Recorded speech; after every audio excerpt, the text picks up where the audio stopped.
আপনি কি জানেন আইনস্টাইনের ব্রেনকে কেন চুরি করা হয়েছিল? আসুন জেনে নিই।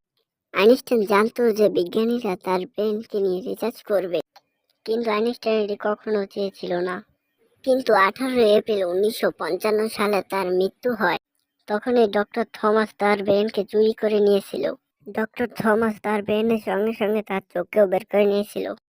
এরপর সে তার ব্রেনকে 240টি টুকরো করে এই সমস্ত চারের ভিতর রেখে দিয়েছিল, কারণ রিসার্চ করে যেন আইনস্টাইনের ইন্টেলিজেন্স সম্পর্কে জানতে পারে। এর 23 বছর পরে থমাসের কাছ থেকে ব্রেন নিয়ে পিসনিটনস মেডিকেল সেন্টারে রেখে দেওয়া হয়, যাতে কেউ আর না দেখতে পারে।